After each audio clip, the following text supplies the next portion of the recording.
Hello friends, welcome to Lithika சமையல்.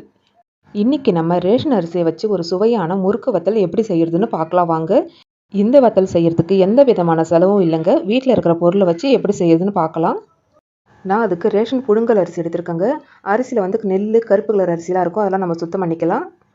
நான் ஒரு கிண்ண அளவு அளந்து எடுத்திருக்கேங்க. இந்த அரிசியோட அளவு 1 கிலோ இருக்கும். கிண்ணத்தால் அளந்து எடுக்கும்போது நம்ம கஞ்சி காய்ச்சும் போது தண்ணி அளவு கரெக்டாக இருக்கும். ஒரு கிண்ண அரிசிக்கு 4.5 கிண்ண அளவு நம்ம தண்ணி வைக்கணுங்க. அதாவது 1 டம்ளர் அரிசி எடுத்திங்கன்னா 4.5 கிளாஸ் அளவு தண்ணி வைக்கணும். அதுக்காக நான் இந்த கிண்ணத்தில் அளந்து எடுத்துக்கிட்டேன் அரிசியை. இப்போ அரிசியை 4லேருந்து 5 தடவை நல்லா கழுவி எடுத்துக்கலாம். கழுவும் போது தான் நமக்கு அதில் இருக்கிற அழுக்கு, பிசு பிசுப்பெல்லாம் வரும். கையால் நல்லா பெசரி கழுவிக்கலாங்க.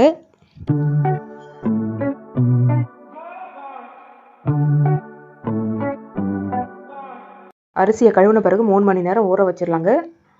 3 மணி நேரம் ஆயிடுச்சு, நல்லா ஊறிடுச்சு பாருங்கள். இப்போ நம்ம கிரைண்டரில் நைஸாக அரைச்சிக்கலாம். அரிசி அரைக்கும் போது நைஸாக அரைச்சிக்கலாங்க. அப்போ தான் நமக்கு முறுக்கு வத்தலுக்கு நல்லாயிருக்கும். அரிசி இந்தளவுக்கு மையாக அரைச்ச பிறகு ஒரு பாத்திரத்தில் வடிச்சிக்கலாங்க. வத்தல் செய்கிறதுக்கு தேவையான பொருள் என்னென்னு பார்க்கலாம். இப்போ நம்ம அரைச்சி வச்ச மாவு ரெடியாக இருக்குது பாருங்கள். அடுத்து பார்த்திங்கன்னா தேவையான அளவு கல் உப்புங்க. வத்தலுக்கு சீரகம் சேர்க்கும்போது ரொம்ப சுவையாக இருக்கும். சீரகம் ஒரு 2 ஸ்பூன் அளவு எடுத்திருக்கேன். அடுத்து நான் கட்டி பெருங்காயம் எடுத்திருக்கேங்க. நீங்கள் தூள் பெருங்காயம் கூட எடுத்துக்கலாம். 100 கிராம் அளவு பச்சை மிளகாய் எடுத்திருக்கேங்க. இதை நம்ம மிக்ஸி ஜாரில் நைஸாக அரைச்சி எடுத்துக்கலாம்.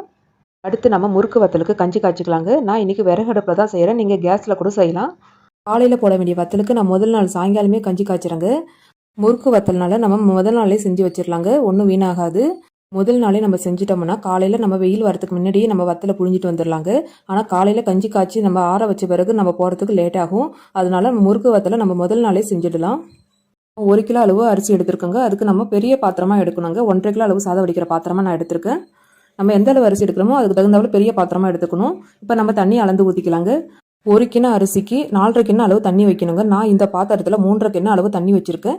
மீதி 1 கிண்ணம் தண்ணியை நான் அரைச்சி வச்ச மாவில் கலந்துக்கிறேங்க. அடுத்து ஒரு சின்ன துண்டு பெருங்காயத்தை இந்த தண்ணியோடு சேர்த்து கொதிக்க வச்சுக்கலாங்க. தண்ணி கொதிக்கும் போது நமக்கு கரைஞ்சிடும். ஒரு தட்டை போட்டு மூடிக்கலாங்க. தண்ணி நல்லா கொதிக்கட்டும். நம்ம அரைச்சி வச்ச மாவில் மீதி இருக்கிற அந்த 1 கிண்ணம் தண்ணியை நம்ம மாவில் கலந்து தண்ணியாக கலந்துக்கலாங்க. கொதிக்கிற தண்ணியில் நம்ம மாவு ஊற்றி கிளறும் போது இந்த அளவுக்கு தண்ணியாக இருந்தால் தான் நமக்கு கிளற முடியுங்க. ரொம்ப கெட்டியாக நீங்கள் ஊற்றுனீங்கன்னா மாவு கெட்டி கெட்டியாக ஆகிடும்.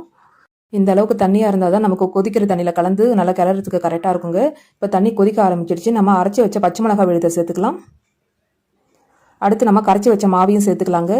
மாவு சேர்த்த பிறகு விடாமல் கலந்து விட்டுக்கிட்டே இருக்கணுங்க. இல்லைனா மாவு கெட்டி கெட்டி ஆகிடும். அதே சமயத்தில் நம்ம அடிப்பிடிக்காதவாறு நல்லா கலந்து விட்டுக்கிட்டே இருக்கணுங்க. இப்போ தேவையான அளவு உப்பு சேர்த்து நல்லா கலந்து விட்டுக்கலாங்க. நான் ஒரு கைப்பிடி அளவு எடுத்திருக்கேன். உப்பு பார்த்து சேர்த்துக்கோங்க, அதிகமாகிட போகுது. மாவு வேகிறதுக்கு ஒரு 20 நிமிஷம் தேவைப்படுங்க. அது வரைக்கும் விடாமல் கலந்து விட்டுக்கிட்டே இருக்கலாம். நாங்கள் எங்கள் வீட்டு மெத்தியில் தாங்க இந்த விறகடுப்பு போட்டிருக்கோம். மெத்தியிலே கஞ்சி காய்ச்சிட்டு மெத்தியிலே வத்தல் போகிறதுக்கு ரொம்ப ஈஸியாக இருக்கும். அதனால் நான் மெத்தியிலே தாங்க கஞ்சி காய்ச்சிறேன். நீங்கள் கேஸ் அடுப்பில் கூட கஞ்சி காய்ச்சலாம். இப்போ நல்லா கெட்டியாகிடுச்சு பாருங்கள். இப்போ நம்ம சீரகத்தை சேர்த்து நல்லா கலந்து விட்டுக்கலாம். சீரகம் எல்லா இடமும் பரவுற மாதிரி நல்லா கலந்து விட்டுக்கலாங்க. மாவு நல்லா வெந்துடுச்சுங்க. இப்போ நம்ம பிகினர்ஸ்லாம் புதுசாக செய்கிறீங்கன்னா கண்டிப்பாக வெந்துருச்சா இல்லையா எப்படி செக் பண்ணுறதுனா, ஒரு கிண்ணத்தில் தண்ணி வச்சுக்கோங்க. கையை அந்த தண்ணியில் நல்லா நினச்சிட்டு மாவு தொட்டு பாருங்கள், கையில் ஒட்டாமல் வரணும். அப்படின்னா நல்லா வெந்துருச்சுன்னு அர்த்தம்.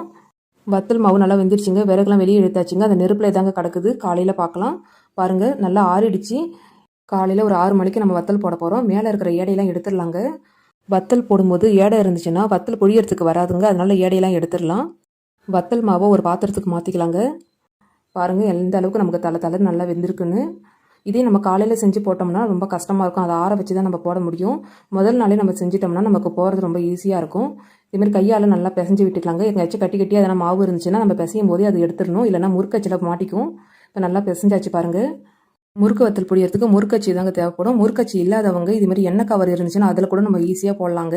நம்ம எண்ணெய் ஊற்றினோம் இல்லையா, கட் பண்ணிவிட்டு அந்த பகுதியை ஃபுல்லாகவே கட் பண்ணி எடுத்துடலாங்க நீட்டாக. வத்தல் மாவு இது வழியாக தான் நம்ம போட்டு நிரப்பணும். அதனால ஃபுல்லாக கட் பண்ணியிருக்கோம். அடிப்பகுதியில் சின்னதாக ஒரு ஓட்டையை போட்டுக்கலாங்க. ஓட்டை சின்ன சைஸாக போட்டுக்கோங்க. ரொம்ப பெருசாக போட்டிங்கன்னா காயறதுக்கு லேட் ஆகும். இந்த சைஸ்க்கு போட்டிங்கன்னா ஒரே நாளில் நமக்கு காஞ்சிரும். இப்போ மேலே இருக்கிற பகுதி வழியாக நம்ம மாவை ஃபில் பண்ணிக்கலாங்க. முறுக்கச்சில் போடும்போது ஒவ்வொரு நடையும் நம்ம அச்சு கைட்டி போகிறதுக்கு லேட் ஆகும்.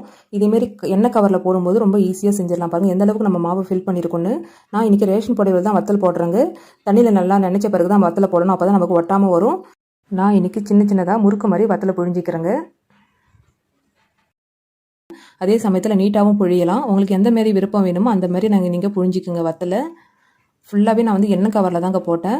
வத்தல் புழியறதுக்கு ஒரு 15லேருந்து 20 நிமிஷம் தேவைப்பட்டுச்சுங்க. நான் முதல் நாளே வத்தல் மாவு செஞ்சதுனால காலையில் சீக்கிரமாக போட்டாச்சுங்க. இல்லைனா காலையில் செஞ்சு போகிறதுக்கு இன்னும் லேட் ஆகும். சாயங்காலம் பார்க்கலாங்க எந்த அளவுக்கு காஞ்சிருக்குன்னு. பாருங்கள், நல்லா காஞ்சிடுச்சு. நம்ம எண்ணெய் கவரில் சின்ன சைஸில் ஓட்ட போட்டதுனால நமக்கு அன்றைக்கி சாயங்காலமே காஞ்சிடுச்சுங்க. பெரிய சைஸாக போட்டிங்கன்னா காயறதுக்கு லேட் ஆகும். இப்போ நம்ம தண்ணியை தெளித்து எடுத்துடலாங்க. வத்தலை துணியை வந்து இதுமாதிரி 2ஆக மடித்து போட்டுப்போம்.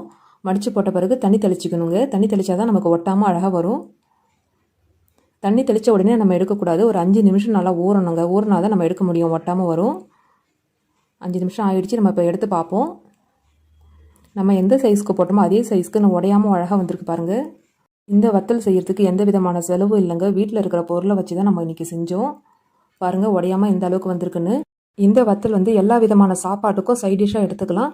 ஈவினிங் ஸ்நாக்ஸாக கூட நம்ம சாப்பிட்லாங்க. நம்ம வத்தலை எடுக்கும்போது துணியில் கொஞ்சம் கூட ஒட்டலை பாருங்கள். நல்லா மாவு வெந்திருந்தால் மட்டுமே இதுமாரி நல்லா உடையாமல் வருங்க வத்தல். எல்லா வத்தலையும் துணியை வெட்டி எடுத்த பிறகு ஒரு 3 நாளைக்கு நல்லா வெயிலில் காய வைக்கணுங்க. அப்போ தான் ஒரு வருஷத்துக்கு தேவையான வத்தலை ஸ்டோர் பண்ணி வைக்கிறதுக்கு நல்லாயிருக்கும். வத்தல் சரியாக காயலைனா வத்தல் வந்து பூர்ணம் பூத்தாப்பில் ஆகிடுங்க. அதனால் நல்லா வெயிலில் காய வச்சு தான் நம்ம ஸ்டோர் பண்ணி வைக்கணும். 3 நாளைக்கு நல்லா வெயிலில் காய வச்சுப்போங்க. நல்லா காஞ்சிடுச்சு பாருங்கள் வத்தல். நல்லா இந்த அளவுக்கு நல்லா காஞ்சிருக்கணும். அப்போ தான் நமக்கு ஒரு வருஷத்துக்கு ஸ்டோர் பண்ணி வைக்கிறதுக்கு நல்லாயிருக்கும். இப்போ நம்ம வத்தலை பொரிச்சு காட்டுற பாருங்க எந்த அளவுக்கு வந்திருக்குன்னு. எந்த விதமான செலவு இல்லாமல் ரேஷன் அரிசியை வச்சு முறுக்கு வத்தல் எப்படி செய்கிறதுன்னு பார்த்தோம். நம்ம சேனலில் ரேஷன் அரிசியை வச்சு பல வீடியோஸ் அப்லோட் பண்ணியிருக்கேங்க. அதோட லிங்க்கை வந்து நான் டிஸ்கிரிப்ஷனில் கொடுத்துருக்கேன், செக் பண்ணிக்கோங்க.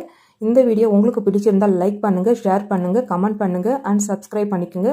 மறக்காமல் பக்கத்தில் இருக்கிற பெல் ஐக்கானையும் கிளிக் பண்ணுங்கள். அப்போ தான் நான் அடுத்தடுத்து போடுற வீடியோ உங்களுக்கு நோட்டிஃபிகேஷனாக வரும். நன்றி, வணக்கம்.